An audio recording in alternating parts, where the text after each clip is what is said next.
I'm Trish Leigh. I'm back to give you some tips to get the most out of your home neurofeedback experience.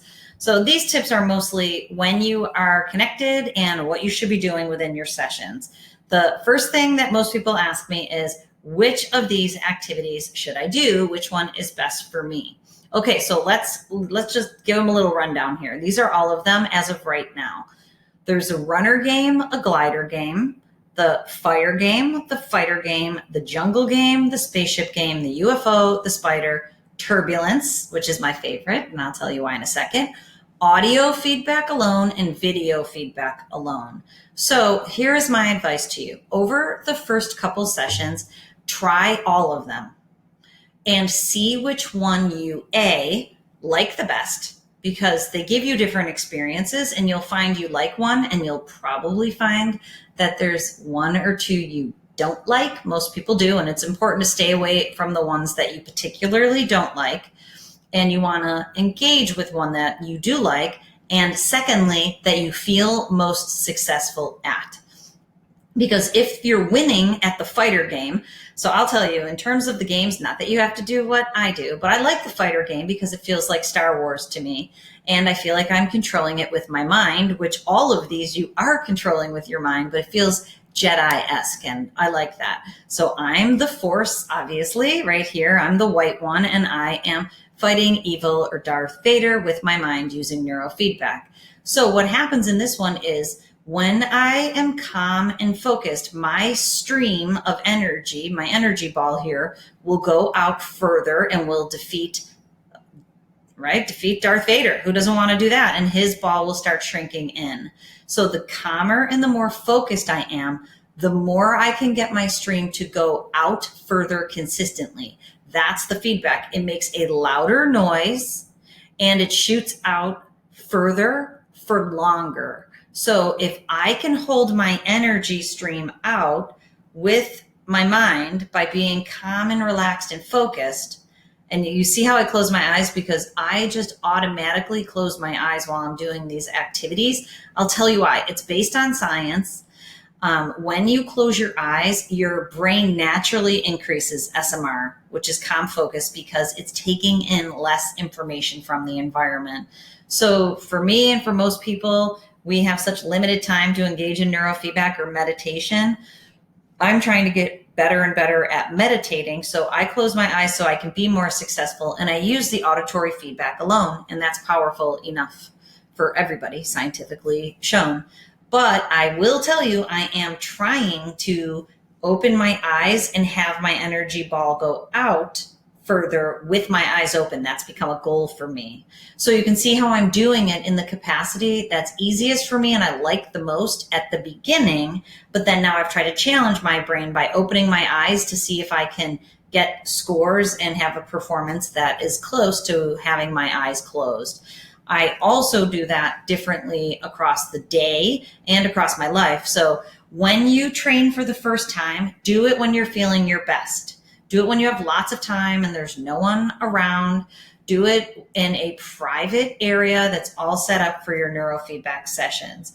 And give yourself the courtesy of enough time to do it. And if your brain's in a good spot, you're going to have a more successful first session, which neuroplasticity tells us you'll then be more motivated to do another, and we will build that positive feedback loop as fast as possible. So try them all, see which one you like the most and which one you can do the best at, and stick with that for a little while, and then you can try them again and eventually challenge yourself.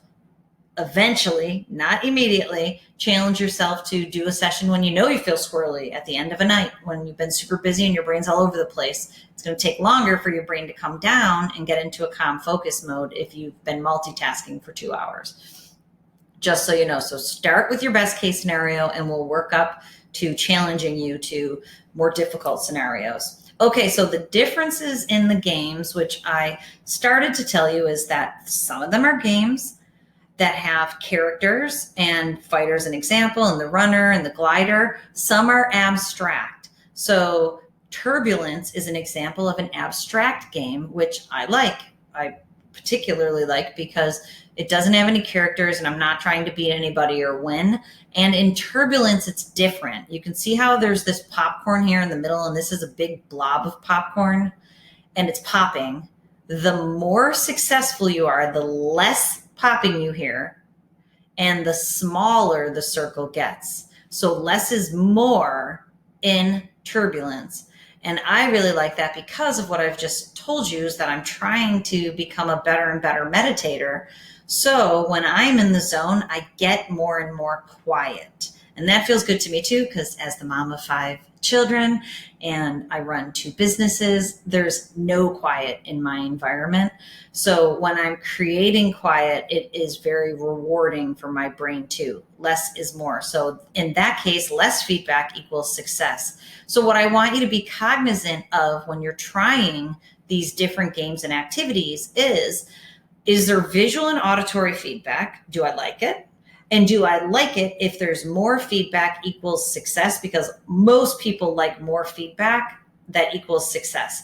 But there are people who want more quiet and less is more for them, like me. So just realize what kind of person you are and then choose the game that feels best to you based upon that parameter, knowing that any of them that have visual and auditory feedback, you can use just the visual or just the auditory feedback, especially if you're a person with misophonia or with tinnitus.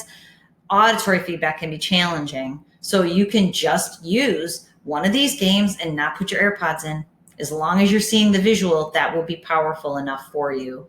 But like I told you, it's a tiny bit more if you do auditory and visual. So try them out, get used to them. The video feedback, only the video brightens and the audio stays on, just so you know, and whether you decide you like that or not. In the audio feedback, the audio cuts in and out. So you can play with them and decide which one you would like. The video is YouTube video, so you can choose whatever feels good to you. Okay, so this is an example of more feedback. This guy is my guy, and when he's winning, he's out in front of the guy that he is challenging. So my tip for you on this slide is to focus in on one thing, because remember, you're trying to create calm focus. So you can see he's winning because down here they've added this dot feature. And if you don't like this dot feature, you can take it off on the front screen. But what it shows you is when all 3 of the dots are in the circle like they are right now, high, beta, theta, and SMR, that means you're in the zone and your guy is going to win. And you will get stronger visual and auditory feedback based upon that. So this is me really in the zone. And I only have 6 points, so obviously it's right at the beginning of a session. But I'm really in the zone and he's cranking, and I'm getting more of the auditory feedback too. But for me, when I'm doing these games, for the skill or the strategy that I'm using internally is to relax my mind, my body, my muscles, drop my jaw. I'm going to give you these tips in the next video. But then if I focus on my guy, if I literally just have soft gaze looking at him and not being distracted by the visuals up top, that can help him to be more successful. So try a few things and see which one works for you, because you might find when you just look at him that he will do better because you are calm and you're actually focused on one thing. And I know there's people who like to just look at the dots and then out of the corner of their eye, they see their guy going and they focus on this internal circle here, and they focus mentally on calming themselves down and having their dots get in the circle, which is another good strategy too. This is Turbulence with less feedback. And again, you can see all my circles are in the middle and it's small here and I'm getting less feedback, and you can do just the audio like I told you.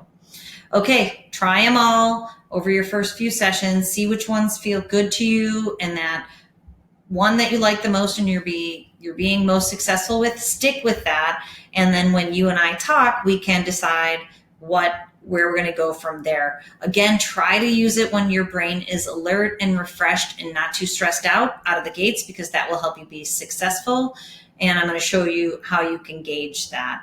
Okay, up next is progress feedback from your neuro coach, what I'm going to tell you when we have check-ins. Okay, follow me through to the next video. I'll see you there.